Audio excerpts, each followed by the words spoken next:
Friends ఎలా ఉన్నారు, బాగున్నారా? ఇదేంటంటే ఒక కొబ్బరి చిప్ప అనమాట ఫ్రెండ్స్. ఇది పచ్చిమిరకాయ అనమాట, పచ్చి కొబ్బరి పచ్చడి అనమాట ఫ్రెండ్స్. ఇది చూడండి, మెయిన్ ఏంటంటే కొబ్బరి, పచ్చిమిరకాయలు, జీలకర్ర కూడా వేయాలి, సాల్ట్ కూడా వేయాలన్నమాట ఫ్రెండ్స్. అవన్నీ కూడా తర్వాత పెడతా. ఏంటంటే కొబ్బరి ముక్కలు కట్ చేసుకున్నా, పచ్చిమిరకాయలు కూడా కట్ చేసి పెట్టుకున్నా, దీని జీలకర్ర, చింతపండు అనమాట ఫ్రెండ్స్. దీనికి ఏంటంటే ఆయిల్ పోసుకోవాలి. ఇప్పుడు చూడండి,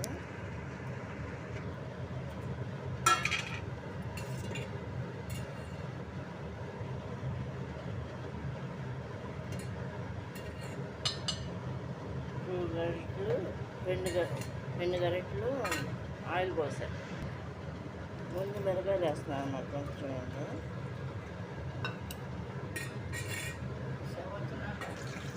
ఇప్పుడు మధ్య మధ్యలో ఇలా ఫ్రై చేసుకుంటూ ఉన్నారన్నమాట.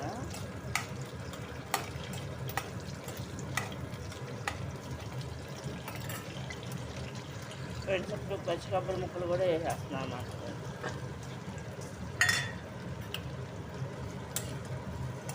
ఇవి కూడా వేసి ఈ విధంగా కలుపుకుంటున్నాను. ఫ్రెండ్స్, ఇదంతా కూడా ఫ్రై అయిపోయినాయి. ఇందులో చింతపండు కడిగేసి పెట్టాను అన్నమాట ఫ్రెండ్స్. ఇది ఇందులో వేస్తున్నా. ఫ్రెండ్స్, కొంతమంది ఏంటంటే పచ్చిమిరకాయలు ఒకటే ఫ్రై చేసేస్తారు అన్నమాట. ఫ్రై చేసేసి ఈ పచ్చి కొబ్బరి ముక్కల్ని అన్నీ కలిసి మిక్సీ పట్టేస్తారు అన్నమాట ఫ్రెండ్స్. పెట్టేసి తాలింపు వేస్తారు కొంతమంది.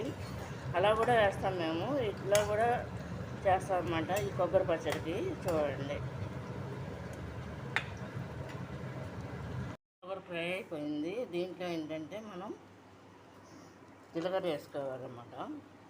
వేసుకున్నప్పుడు ఆరిపోయిన తర్వాత కొంచెం పచ్చడి మిక్సీలో పట్టేస్తాం. మామూలుగా అయితే దీన్ని రోట్లో కూడా చేసుకోవచ్చు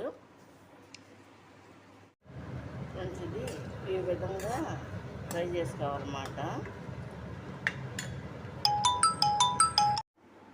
ఫ్రెండ్స్. ఇదంతా కూడా ఇందులో వేసుకుంటున్నాను అన్నమాట ఫ్రెండ్స్. చూడండి, మిక్సీ పడుతుంది.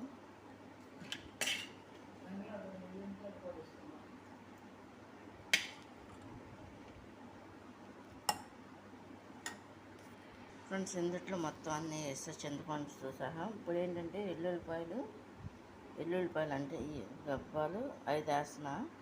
సరిపడా సాల్ట్ వేస్తున్నా ఫ్రెండ్స్ నేను. చూడండి,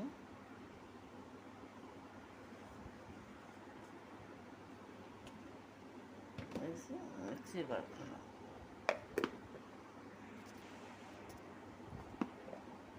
కచ్చాపిచ్చగానే ఇంకా కొంచెం మళ్ళీ పట్టాలన్నమాట ఫ్రెండ్స్. ఇదిగోండి, తీసేస్తా, అయిపోయింది కంప్లీట్గా. ఇది తీసేసి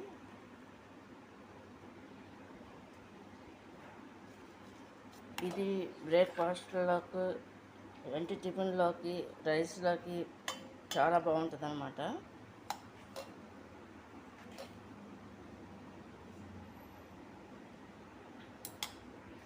ఫ్రెండ్స్, ఇది కంప్లీట్గా అయిపోయింది. రైస్లో వేసుకు తింటాను అన్నమాట.